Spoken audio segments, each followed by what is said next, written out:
welcome to the podcast. It's great to have you for this episode of Around the Block. Welcome. Awesome. Great to be here. Thanks for having me. You know, you've had quite a storied career from what I was looking at before, right? You worked at Buddy Media before they were bought out by Salesforce for $600 million. You were part of the Android Samsung partnership team for Google, growing that from its early days. You were an early employee at Slack, focused on APAC growth. You're head of strategic partnerships for Humane AI. That's an incredible CV already. And now you're founder and CEO of InFactory with Ken Kosienda as well, who's the inventor of autocorrect and spent 15 years at Apple. Yes. Yeah. How did you get to join up, right? Because you guys both worked at Humane together, right? Wasn't it? Yes. It was actually the other way around. So I wasn't necessarily looking to start a company at the moment that this all happened. I was always interested in doing something truly entrepreneurial for myself. You know, as you noted in my background, I have experience being at early stage companies that are kind of going through scale up phase. That Slack was sort of in that category when I was a part of it. But I had never truly been in the founder seat doing the 0 to 1 role. And when I was at Humane, Ken and I had the opportunity to collaborate on a whole host of different projects where his focus on the software side was really thinking about if essentially an LLM starts to become the de facto operating system, in this case for the Humane AI pin, which was a wearable device. What does that mean in terms of the kind of content, experiences, and services that device would need access to? And how do you build the infrastructure in order to have the same kind of ecosystem that ultimately was built around, iPhone and iOS, which was obviously Ken's background. And so he and I spent a lot of time talking to folks in the partnership ecosystem while we were at Humane. We were talking to the LLMs themselves. So, OpenAI, Anthropic, Google. Sam Altman was an investor in Humane, so we kind of had some kind of early insights into what was happening in the LLM world. Some of this was happening even before ChatGPT was launched.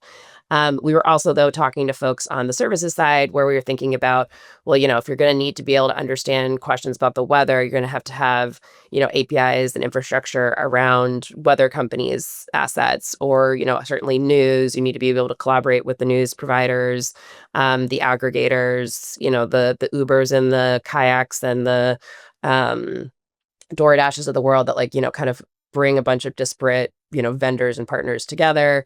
How does that all work when you're thinking about kind of LLMs as the base of that? And the more he and I spent time on that problem, what we realized is that there was this significant gap between where the partner side of the market was and where the technical side was. It was sort of this big, kind of canyon between the two groups in terms of, there was no kind of bridge to kind of make those experiences more seamless and really allow for LLMs to be really grounded in these various services. And so it's funny, he actually called me one day to video chat, and he had drawn a diagram on a piece of paper where he had kind of mapped out in his head what he felt was going to be necessary from a technology perspective in order to kind of make these systems work together.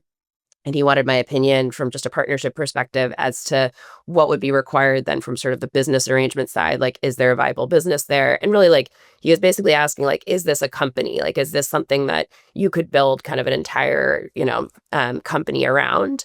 And I was just talking to him from the perspective of giving advice, and him and I being close colleagues. And at the end of the call, he's like, okay, great. Well, I'm going to go start this company, and I would like you to be the CEO of that company. And so I didn't realize that that's what this whole conversation was when I started it. And so I, basically had already talked myself into the job because I was explaining to him why I thought it was a good idea and why I thought it would work. And so, maybe he was pretty clever to do it that way. Yeah, But that's how you he and obviously I, learned something from yeah, Steve. So, right. Right. Where I was like, yeah, now it's my idea that we're doing this. Yeah, then we left together to start what is now InFactory. Yeah, that's amazing. I suppose all the great companies start on a napkin somewhere at some cafe Of or course. Yeah, so. that's kind of the myth and the legend, if you will, of every great startup, so So you were obviously still, by the sounds of what you were saying there, at Humane when you guys were talking about this, and so did, when did you realize that, like, okay, Humane, the AI pin, because at one time that was touted as, I think, one of the inventions of the decade or something like that. Now, admittedly, by Time, yeah. who I think, had the same investors in Humane. So, okay, maybe a little bit of a pinch of salt there. But like, how did you decide? Because it sounds like Ken had this idea and he was kind of looking, he was building out his team. You were the hot ticket. So how do you go from, like, this isn't the opportunity at Humane to, okay, I'm going to jump ship with Ken and start this, ourselves? Because that's a big risk, right? You identified it yourself there that, like, it's totally different being like the head of strategy in a big corporation or a big company that's already sort of, got some momentum and traction behind it. And then going from 0 to 1 is a totally different beast.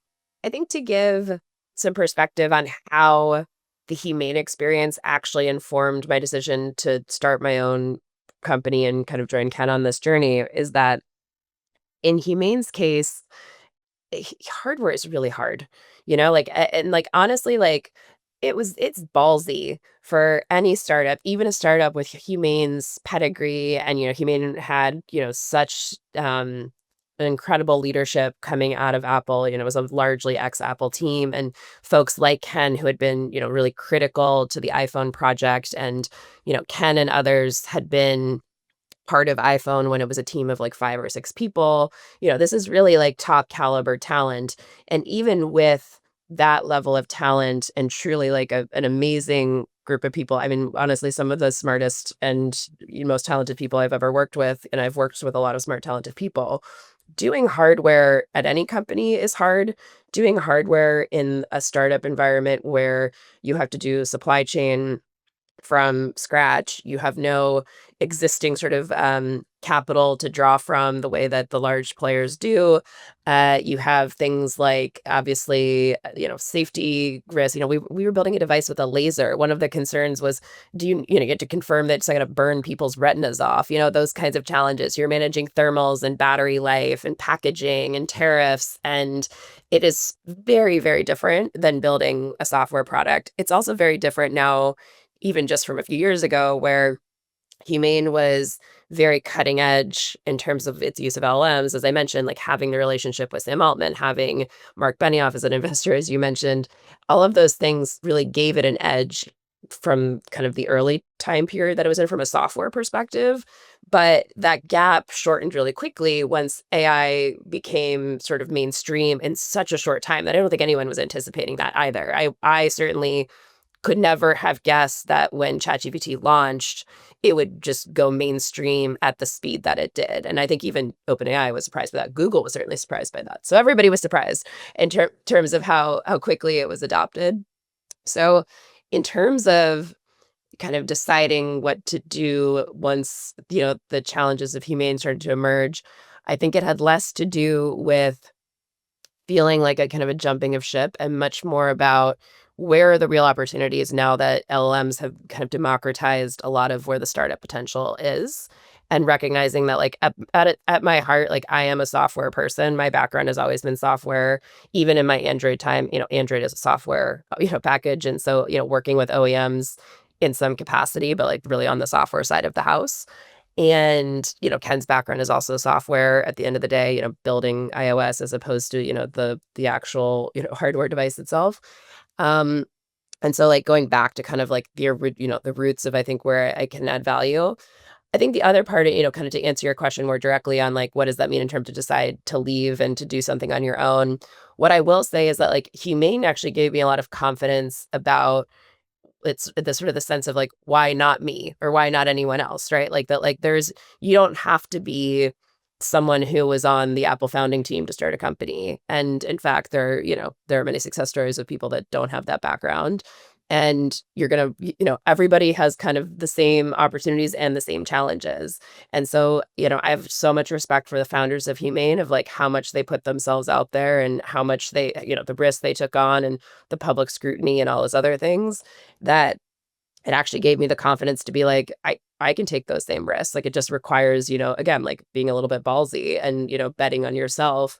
And so I feel I owe Humane actually a great debt in that sense, because I don't know if I would have had the courage really to like go after something at a 0 to 1 level on my own without, and I surely wouldn't have met Ken without Humane. So I owe that to, Humane as well.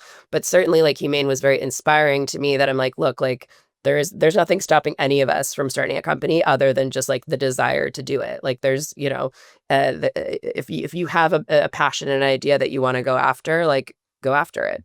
Why not you?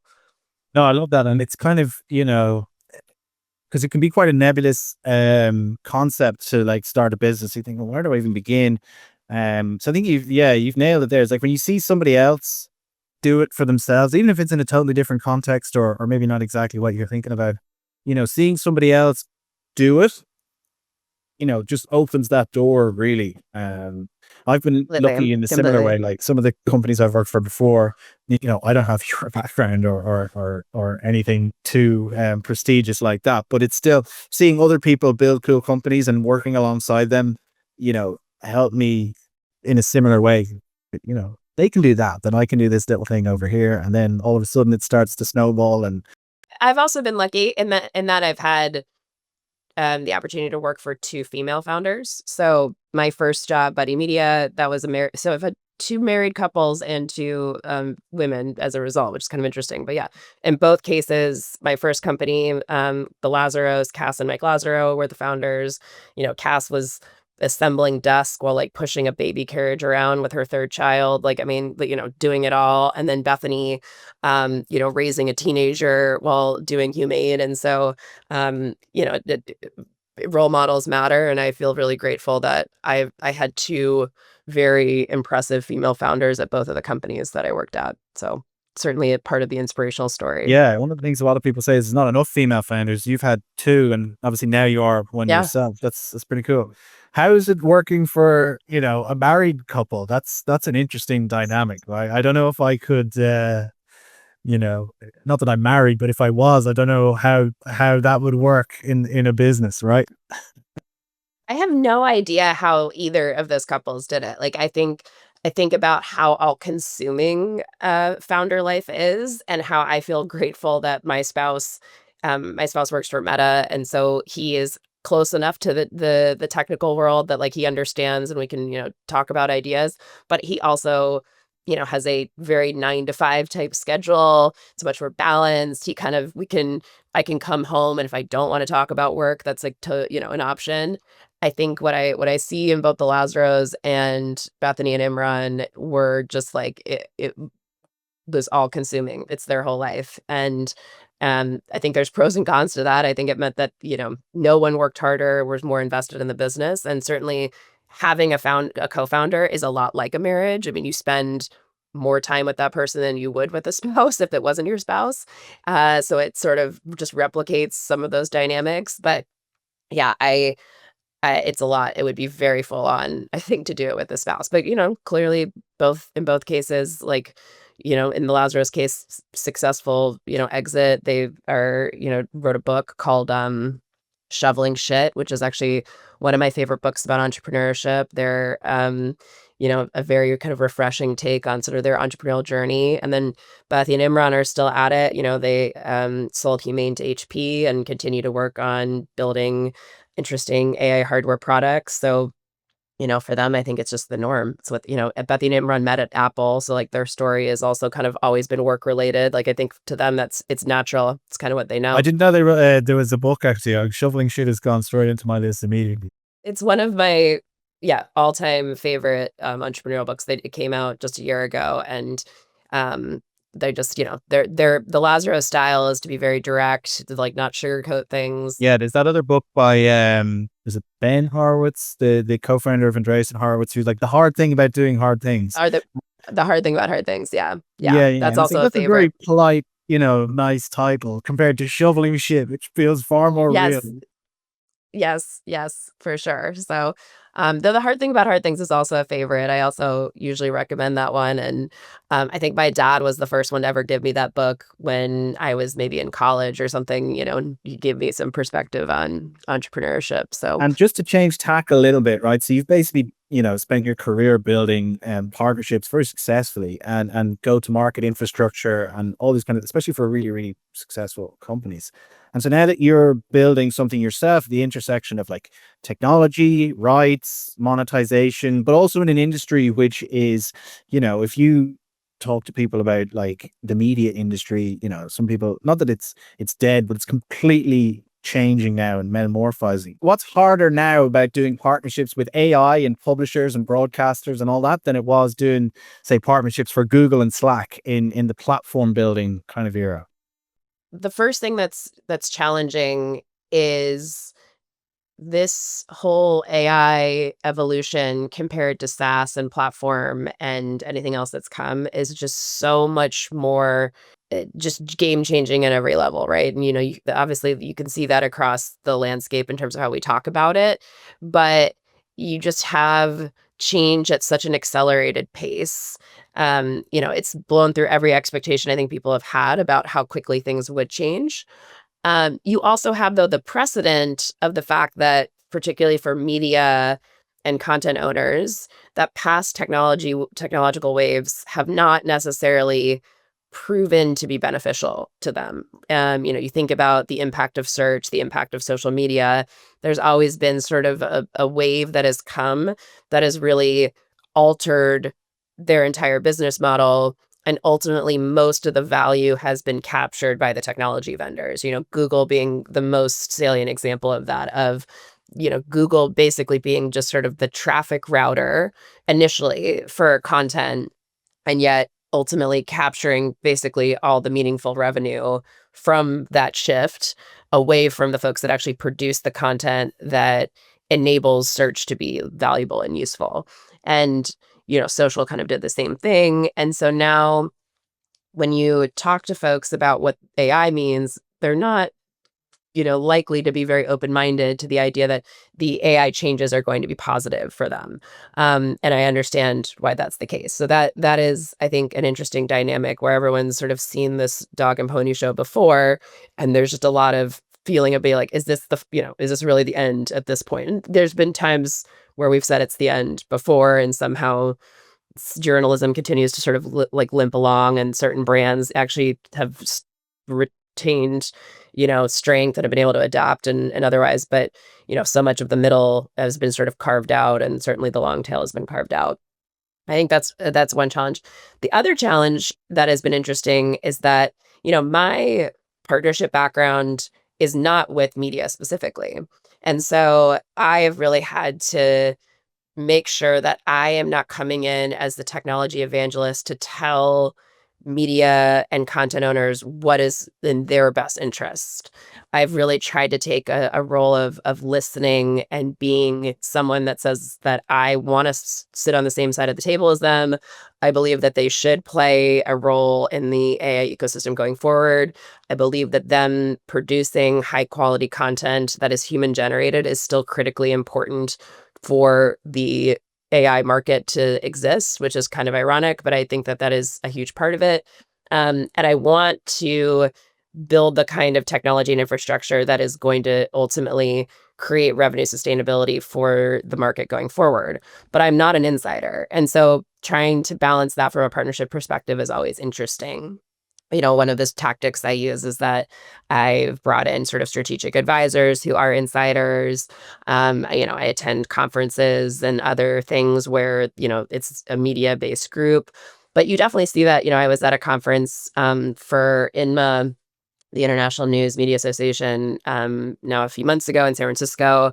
I spoke, and they had many speakers from kind of the big Silicon Valley tech companies. So, Perplexity spoke, OpenAI spoke, Microsoft spoke, Google spoke, and then, a bunch of startups as well. And you definitely see the feeling of sort of like us versus them, mentality that is part of it. And being a challenger player, a startup, I think makes it easier to build some trust because you're not coming with the baggage of the large companies that already have sort of mixed incentives.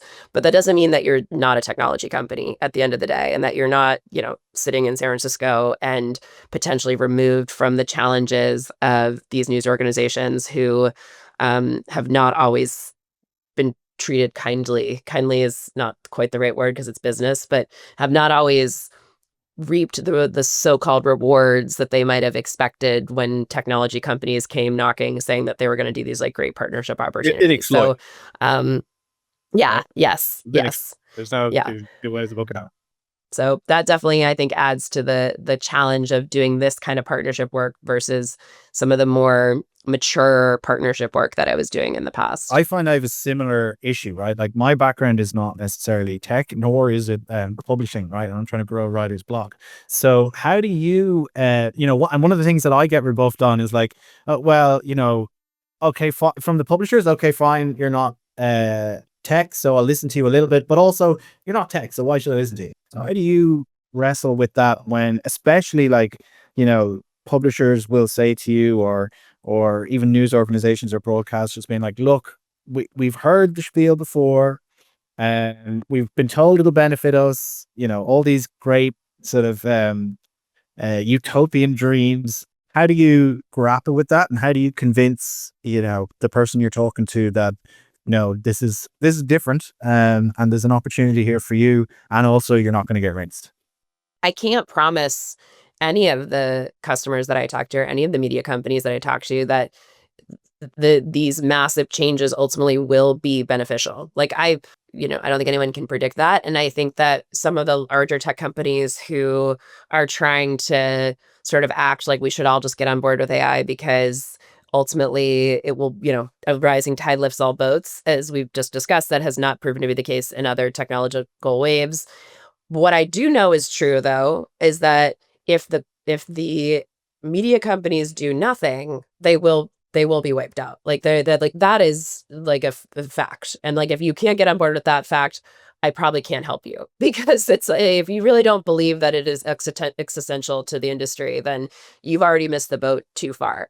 So what I kind of come in as an approach would be like I want to determine how best to position you for what comes next. And none of us can have a crystal ball of exactly what comes next.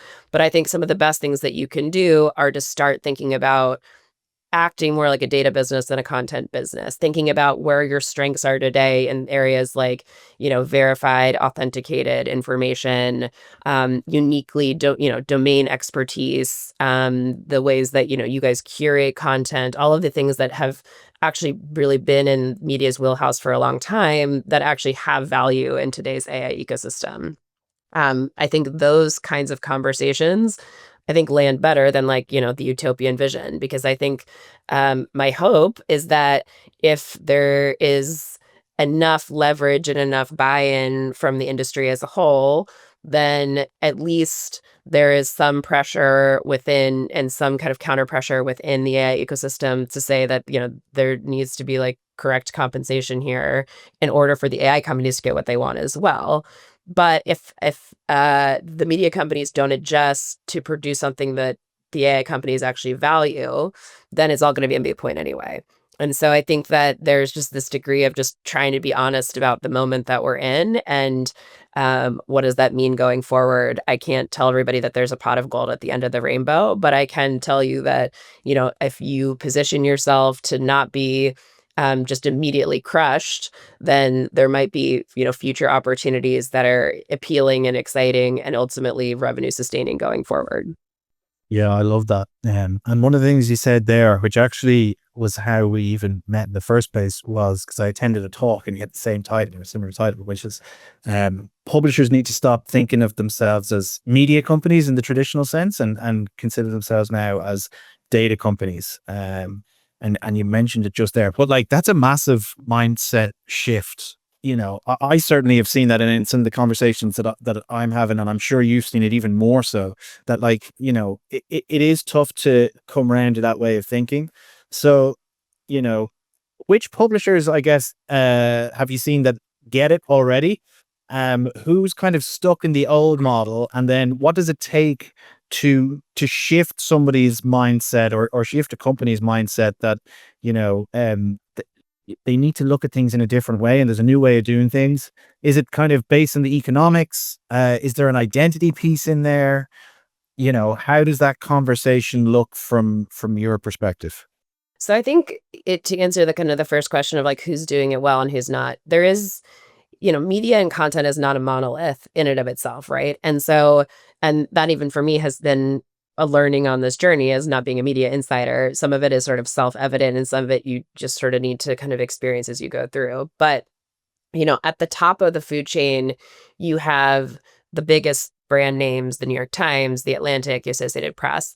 Most of them have been at least in a position to have a seat at the table with the labs. If for no other reason than there have been like legal pressures, there's been lawsuits and things of that nature. There have been, publicly disclosed deals that have been done in order to get access to that content. And it kind of varies from, partner to partner and brand to brand. Those companies are also in a unique position where, because they already at least get, the labs at least take their phone calls. And so there's that aspect of it. They also, though, tend to be the ones that are most able to think big picture about where the business could go and like what the opportunity was. Associated Press to me stands out in particular because they already are a licensing business, right? They're a wholesale licensor of news.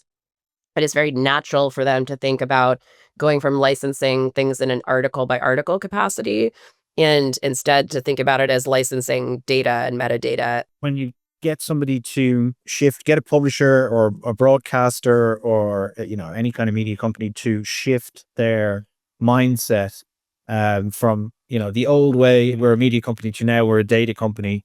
What does it take? Let's say they're not totally against it, they're on the fence. What does it take to shift their thinking? Is it economics? Is it an identity piece? This has actually been one of the key learnings I've been able to take from talking to some of my advisors who come from the media industry.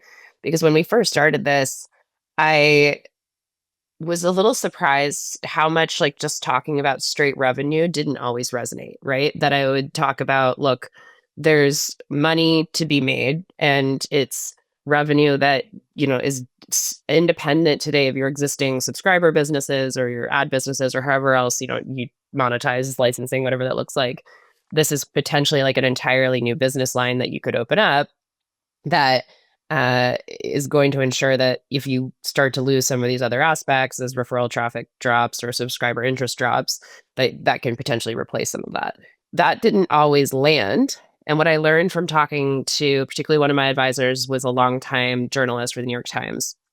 And she talked about how so many people in media didn't get into media because they care that much about revenue, right? Like they do at the end of the day, like you have to make money to survive, but the media is not a business you go in to get rich for the most part. So like most people there have some kind of emotional connection to it, and they can be kind of prickly about sort of implying that it is just about bottom line numbers. AP is a nonprofit at the end of the day. And the Atlantic is a B Corp that is owned by Emerson Collective, which is Laurene Powell Jobs's kind of broader entity, and thinking about things from a more mission driven perspective and all of that. So I guess I don't think Atlantic's officially a B Corp, but they kind of operate like one. They think about themselves with holding the values of journalism. And so you kind of have to bring that into the conversation as well, which is like how do you want journalism to exist going into this next phase of technology? How critical that will be for journalism to retain some amount of its current cultural value. Like, if they don't participate, if the traditional media kind of cedes its position, we're going to be in a world where it's sort of synthetic slop. I think that actually speaks much more to where they're thinking about the future, even more so than just like strict dollars and cents. And it doesn't always feel logical as someone who comes from a very dollar and cents mindset. Um, Technology also sometimes like to think of itself as sort of saving the world, bigger picture, but at the end of the day, like it's not quite as critical in that sense. And so I think having learned to speak a little bit more like in the media's language has, I think, helped build the trust and help build some of those opportunities a little bit faster, just given how they think about their role in society. Yeah. So it sounds like it's more on the emotional side, a little bit at least, because, you know, like you said, like people don't necessarily get into journalism or become a journalist or even just media in general to be, super wealthy. They usually do because they have a cause or they're trying to push, a message to believe in or something kind of along those lines. Does that carry through then? Because tech, there's a little bit of evangelism like that in tech as well, or like you also mentioned. So, do you have those similar kinds of conversations with AI labs and AI companies now? I mean, I know it sounds like you probably had some relationships built up there already, but especially in today's world where there's such like a fractured truth, right? Nobody knows almost what's what or what's real, and that's kind of fragmenting even more so now. So is there a similar conversation with the AI labs as well, or do they view it totally differently to the publishers? I think that the AI labs, at the end of the day, they are very concerned about their unit economics, and so they're mostly thinking about how do they cover the immense cost they have taken on in order to build these technologies. I think they are aware of how much power they've unleashed and how if they continue to chase the goals that they have, which is basically like autonomous intelligence that is beyond the capabilities of the human brain, that will have far-reaching consequences across society. I think what you will find is that they are mostly bullish on the idea that those will be positive, that like all of the risks and the negatives will ultimately be outweighed by the potential to, cure diseases or solve energy crises or whatever else that like AI is able to do.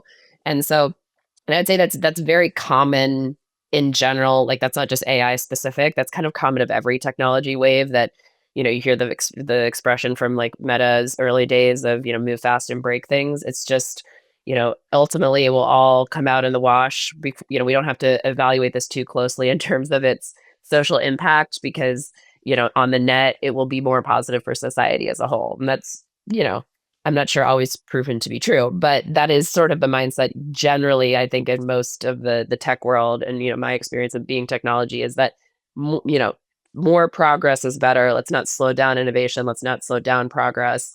And that's not to say that, particularly at these large companies and these large labs, there are not many, many people focused on safety and focused on the societal impact and certainly the guardrails they feel they need to put around some of this technology. But I think they're punting most of that to government and regulation and assuming that that will catch up eventually and not really feeling that it's their role to own that completely. So, I think it's a very different mindset in general from the media companies in terms of where they see their responsibility and like what their responsibility is to the public at large. But especially with the AI companies, there's a responsibility to ensure that at least some level of shared truth and like broadly accurate information is distributed, particularly when, whatever answers they're giving out. Um, because, any media company will always have a spin, like they're, conservative or they're more liberal or they, believe this versus that, even like take the UK, for example, you've got the Telegraph and the Guardian, right? Or in the States, you've got Fox and CNN or, so that's always going to exist. But then when you've got like, you see a lot of reports and yeah, definitely seen it yourself. I've seen it as well a lot. Is like the hallucinations from some of the whether it's ChatGPT or any of the LLMs that they will confidently give you something that's totally false, or if you kind of the right way, it'll tell you something that's maybe kind of horrifying. Right, we saw Brock coming out with all the Hitler quotes and all that sort of stuff, which so and I understand that, like, it's like that age old saying for software, garbage in, garbage out. And so I can understand why, in theory, the AI labs would want to have like really high quality journalism and, information that their models are trained on. Um, but it seems that that doesn't always play out in practice. Have you seen that a little bit yourself, or, what does that look like from your perspective? Well, I think it's interesting, like you bring up hallucinations. If you were to talk to anybody in Silicon Valley today, almost no one would really say that hallucinations are a problem.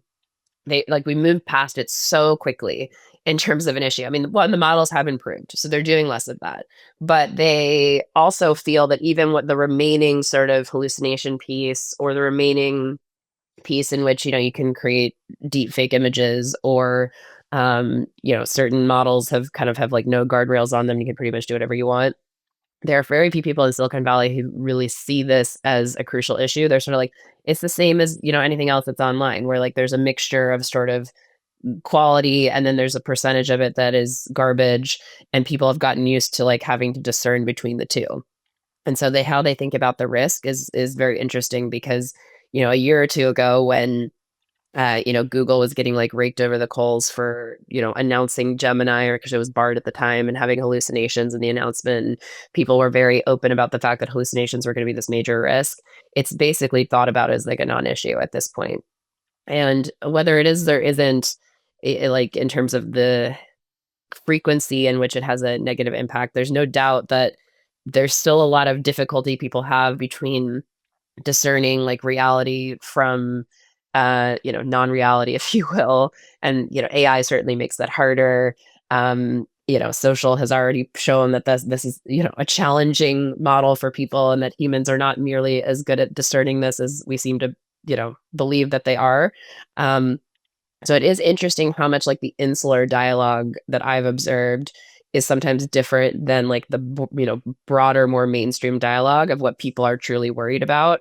And the companies have sort of absolved themselves of responsibility by being like, yeah, it doesn't really happen that often. It's not really that big of a deal. I feel like now the other kind of set of headlines are not so much on the hallucination side, but more on issues of safety, where people have become very attached to talking to chatbots, have developed really like parasitic type relationships with them that have led to suicides and people making irrational decisions. As anyone has seen, ChatGPT in particular, in its prompt engineering, is very clearly told to be a bit sycophantic. And so I always find myself trying to tell it to be like, please stop telling me that I'm right. Like, just, talk to me like you're like my no bullshit friend who's like brutally honest with me, because it's very annoying to me when you're like, that's a really good thought. It's really, but it's clearly been programmed to do that because it keeps people talking and keeps people engaged. Um, and so, there's like incentives for them to like create that. It's similar to the incentives that social media have of like keeping you, in the feed, keeping you going. Um, and so those incentives, I think, don't always align to like what is actually in everybody's best interest, as much as it aligns to like the business interest of showing like ongoing usage and ongoing adoption of what the product is. And that's, I think, one of the challenges as well with technology in general, which is, if attention is the metric or usage is the metric, are you motivated then to like have people use it in ways that are safe and productive? Ideally, yes, but sometimes that backfires if, you become convinced that like, you've uncovered some great conspiracy, and ChatGPT keeps agreeing with you because it's been told that that people like when it agrees with them. So Yeah, South Park actually have a great episode. I don't know if you're a fan of South Park, but they have a great episode on that where, Randy, one of the characters, he basically consults his phone and ChatGPT for everything, and his wife's getting pissed off because, the voice is obviously that he's using is female. It's very sycophantic. It just agrees on it, and everything, like you say, everything's a great idea, which, yeah, it's quite funny. Kind of on that, but slightly different tack, and because we've kind of been talking about it here, but like, so last year the Economist, I think their word of the year was AI slop, right? Or just slop, whatever.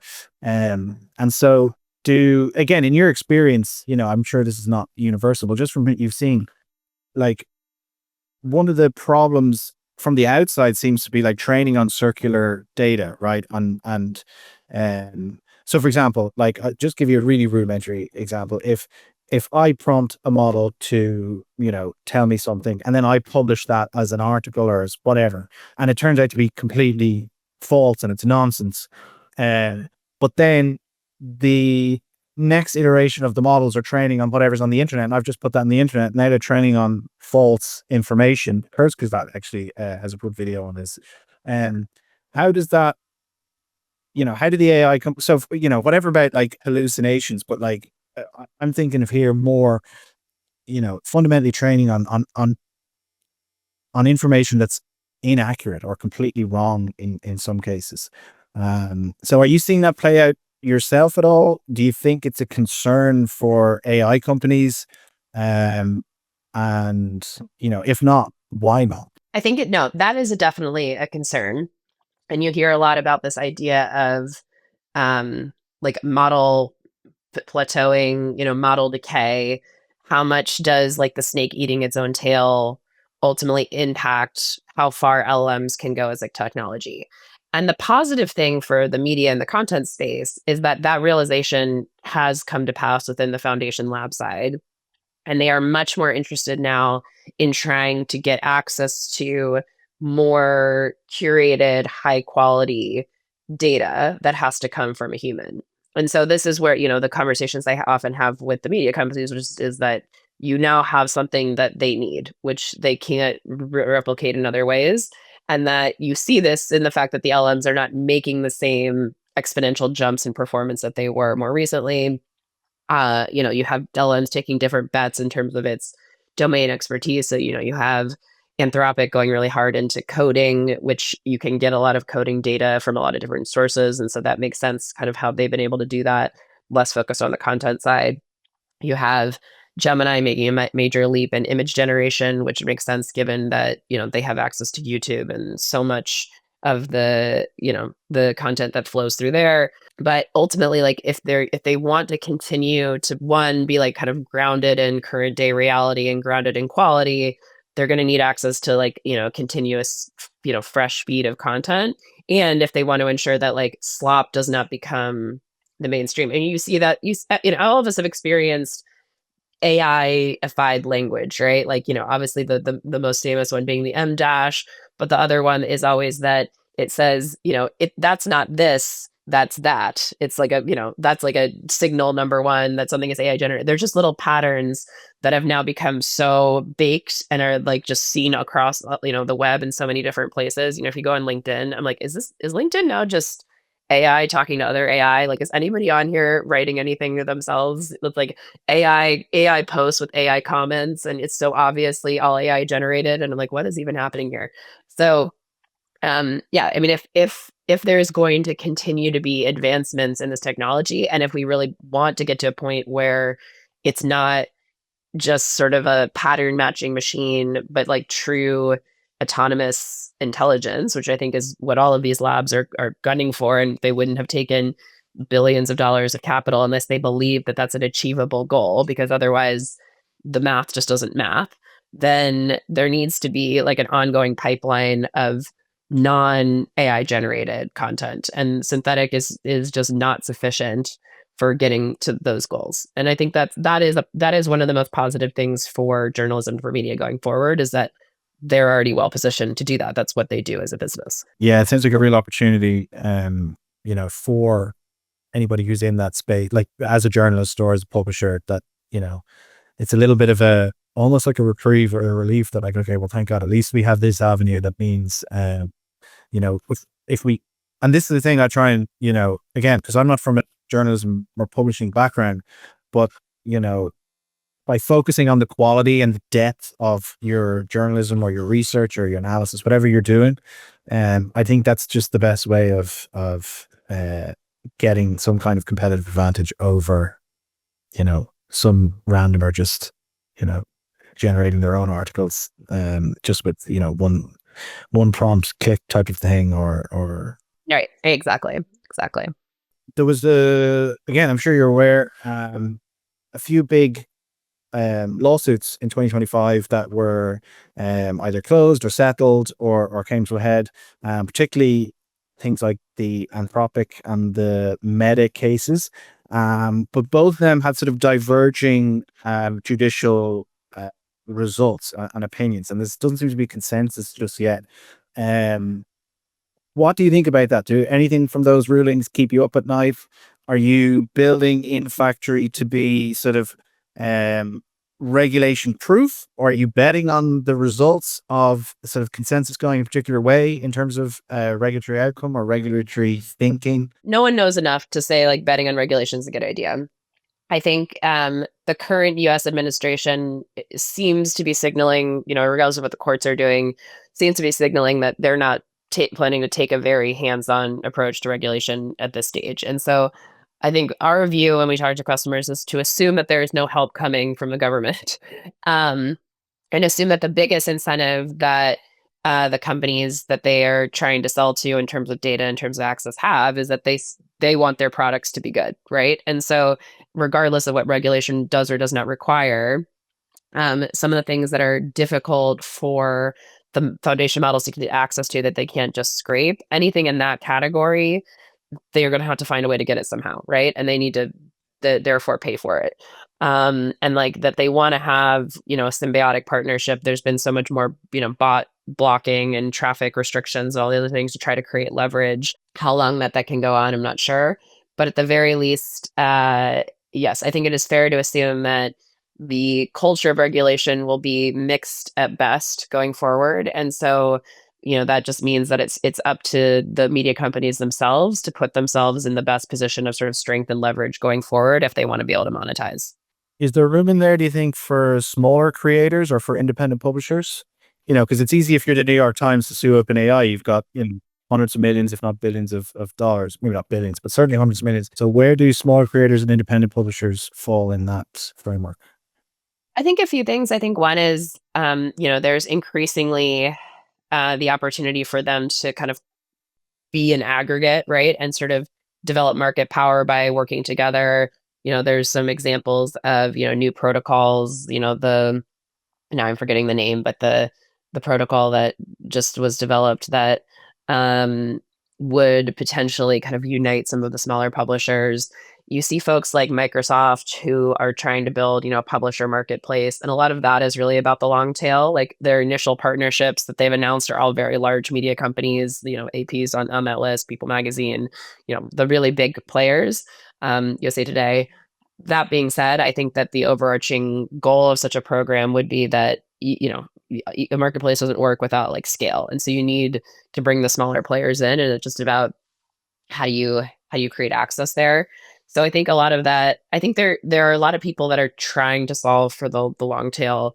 I think the best opportunities there are ones in which again marketplaces or areas in which they're kind of coalesced as opposed to they're obviously not going to have individual legal actions or individual deal making with any of the large labs.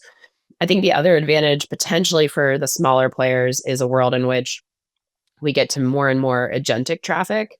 And if agentic traffic, doing sort of more microtransactions, which I think is a vision that a lot of people have, then it doesn't really matter if your article is on the USA Today homepage or on some random site. If it's the article that's going to supply the answer that the agent is looking for, like you'll be paid for it. And so ideally, there's some democratization then of what, and in some ways that actually could be even valuable because if you're more of like a local like niche publication, you might have information that is inherently unique and therefore of value if like an agent is like out searching and crawling for this particular bite. So um that to me is the other side of it where I'm hoping that as that infrastructure grows there will just be more and more opportunity there.